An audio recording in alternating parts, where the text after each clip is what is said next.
Hello and सबको good morning बाबू लोग।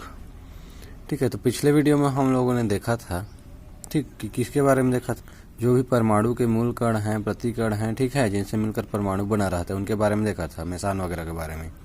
अब हम लोग आज देखने वाले हैं परमाणु मॉडल के बारे में। ठीक है, तो ये परमाणु मॉडल होता क्या है, किन्होंने दिया था, किसने दिया, व्यक्ति ने दिया था, वैज्ञानिक ने दिया था, अपनी अपनी अवधारणाएं राय प्रस्तुत किया था।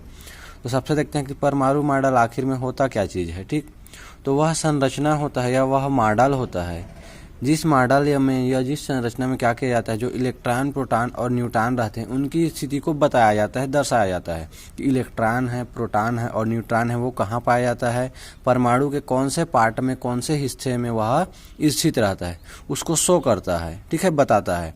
तो ऐसा मॉडल या ऐसा संरचना जो परमाणु में उपस्थित इलेक्ट्रॉन, प्रोटॉन और न्यूट्रॉन की स्थिति को बताता है, दर्शाता है, उसे कहा जाता है परमाणु मॉडल।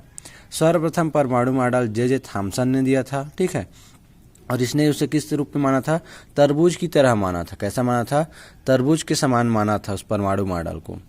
ठीक है, इसलिए इसे तरबूज सिद्धांत या वाटरमेलन थ्योरी कहते हैं। ठीक है, तरबूज के समान माना था। कैसे माना था, तो जिस प्रकार आप लोग तरबूज देखे होंगे, है ना, तो तरबूज देखें, उसमें क्या रहता है, जो पूरा भाग रहता है, ठीक है, वो क्या होता है, लाल रहता है। क्या रहता है, लाल कलर का रहता है, मांसल वाला भाग, और बीच बीच में क्या होता है, बीज पाया जाता है, गुथा हुआ रहता है। ठीक है, तो उसी प्रकार बताया कि जिस प्रकार से पूरे भाग में लाल भाग रहता है, वो क्या रहता है, प्रोटॉन रहता है, और बीच में जो बीज रहता है, गुथा हुआ रहता है, वो होता है इलेक्ट्रॉन रहता है। ठीक है, मतलब संपूर्ण भाग में प्रोटॉन धनावेशित कण समान रूप से वितरित रहता है और इलेक्ट्रॉन कहीं कहीं पर बीच में पाया जाता है। ये हो गया वाटरमेलन थ्योरी या फिर तरबूज सिद्धांत, जे थॉमसन का मॉडल। दूसरा देखते हैं हम लोग रदरफोर्ड का परमाणु मॉडल। ठीक है, यह किस पर आधारित था, तो अल्फा कण के प्रकीर्णन पर आधारित था। ठीक है, इसे अल्फा कण प्रकीर्णन मॉडल भी कहा जाता है परमाणु का। ठीक है, परमाणु मॉडल का कैसे किया, तो इन्होंने सर्वप्रथम क्या किया, रेडियम से अल्फा कण उत्पन्न किया और उस अल्फा कण को, ठीक है, वो बहुत अमीर आदमी था। क्या था, ससुर बहुत अमीर आदमी था। ठीक है, इधर हम लोग क्या करते हैं, थाली ले आए, स्टील ले आए, टीन ले आए, लोहा ले आए, उस पर कुछ भी करना रहता है, मार रहे हैं, धड़ाम से एकत्रित कर स्टोर कर रहे हैं, ठीक है, स्टील वगैरह का। ये ससुरा क्या लिया, सोने की पतली परत ले बाबा, किसका, सोने का, अमीर आदमी था भाई, है ना। सोने की पतली परत को या रेडियम से अल्फा निकाला और वो जो सोने की पतली परत था उसमें क्या कर दिया, अल्फा किरण की बौछार कर दिया। ठीक है, उस पर प्रहार कर दिया। ठीक, अब उस पर प्रहार किया, बौछार किया, उसके अनुसार उसके निष्कर्ष निकाला। क्या निष्कर्ष निकाला, तो चित्र के सहायता से देखिए।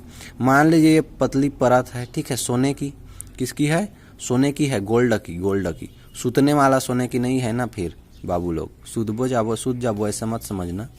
ठीक है, गोल्ड की ये क्या है, ठीक है जी, पतली परत है। अब इस पर ये क्या है, अल्फा किरण, क्या है, अल्फा कण। ठीक, अब इसको यहाँ टकराया तो इसने देखा कि पहले कुछ कण रहते हैं वो क्या सीधे निकल जाते हैं, ये देखिए सीधा निकल गया, पार हो गया। ठीक, कुछ अल्फा कण रहते हैं वो क्या करते हैं, बीच से टकरा करके अपनी दिशा से, मार्ग से विचलित हो जाते हैं, ये विचलित हो गया है, यहाँ पर दिख रहा है। कुछ कण रहते हैं वो क्या हो जाते हैं सीधा नाभिक से टकराकर वापस उसी दिशा में वापस लौट जाते हैं, लगभग 20,000 में से एक। ये कितना वापस लौटता है, लगभग 20,000 में से केवल एक किरण रहता है जो क्या रहता है, जाता है, उसके बीच वाले भाग से नाभिक से टकरा जाता है और बाहर वापस मुड़ जाता है। इससे उन्होंने निष्कर्ष निकाला कि मध्य भाग में क्या रहता है, नाभिक रहता है जो धनावेशित होता है। ठीक, परमाणु के नाभिक में प्रोटॉन पाया जाता है, क्या पाया जाता है, प्रोटॉन, और बाहर में क्या रहता है, इलेक्ट्रॉन चक्कर लगाते रहता है, घूमते रहता है ऐसे राउंड राउंड। ठीक, ये निष्कर्ष निकाला किन्होंने, रदरफोर्ड का मॉडल।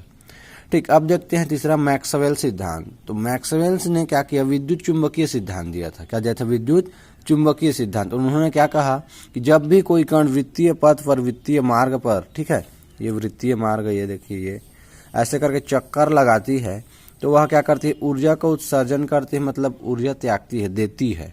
ठीक है, जिसके फलस्वरूप धीरे धीरे उसकी ऊर्जा क्या हो जाएगी, समाप्त हो जाएगी, और इलेक्ट्रॉन क्या हो जाएगा, ये जो नाभिक है इसमें ऐसे ऐसे करके आकर के गिर जाएगा, ऐसा बताया। ठीक। तो सामान्यतः कोई किसी को ऊर्जा देगा तो उसकी ऊर्जा क्या हो जाती है, कम हो जाती है। तो घूम रहा है और ऊर्जा देता है, ऊर्जा देने के फलस्वरूप उत्सर्जन करने के फलस्वरूप धीरे धीरे उसकी ऊर्जा क्या हो जाएगी, समाप्त हो जाएगी और अंत में क्या करेगा, वह नाभिक में गिर जाएगा, धंस जाएगा। ऐसा कि इन्होंने बताया मैक्सवेल ने। ठीक, विद्युत चुंबकीय सिद्धांत था। फिर था बोरबरी मॉडल।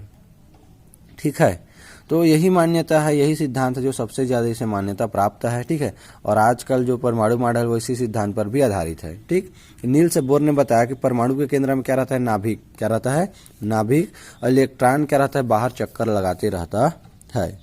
ठीक, जब इलेक्ट्रॉन अपनी ही कक्षा में चक्कर लगाता है तो वह ऊर्जा को उत्सर्जन नहीं करता, मतलब ऊर्जा उत्सर्जित नहीं करता, नहीं देता किसी को। लेकिन जब कोई भी इलेक्ट्रॉन नाभिक से दूर वाली कक्षा में जाता है, अर्थात निम्न ऊर्जा वाली कक्षा से उच्च ऊर्जा वाली कक्षा में चला जाता है, ठीक है, तो ये क्या करता है, बाहरी स्रोत से ऊर्जा ग्रहण कर लेता है, ले लेता है दूसरे से, ऐसे करके दे बेटा दे, मैं काम कर रहा हूँ, मुझे ऊर्जा की आवश्यकता है, चक्कर लगा रहा हूँ, एक जगह से दूसरे जगह जा रहा हूँ, एक घर से दूसरे घर जा रहा हूँ, ठीक है, तो ऊर्जा चाहिए। जैसे हम लोग भी बोलते हैं ना, घर में है तब तक कुछ नहीं चल रहा है, पैसा वैसा नहीं चाहिए, घर में है खा रहे हैं पी रहे हैं, अब बाहर चाहिए चले गए, पैसा दो, पेट्रोल डलवाऊंगा, नाश्ता करूंगा, ये लेंगे वो लेंगे, वहां जाएंगे, तो होता है।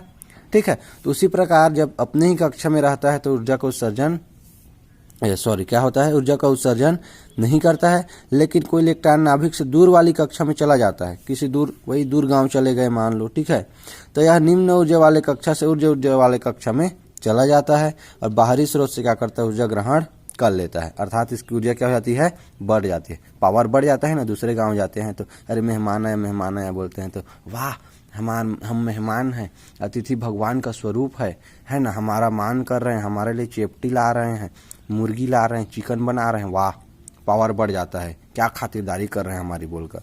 ठीक है, तो वैसे ही निम्न से उच्चम चला जाता है, बाहरी स्रोत से, बाहर से खाने को मिलता है, बाहरी स्रोत से इसको ऊर्जा मिल जाता है, फलस्वरूप इसकी ऊर्जा बढ़ जाती है।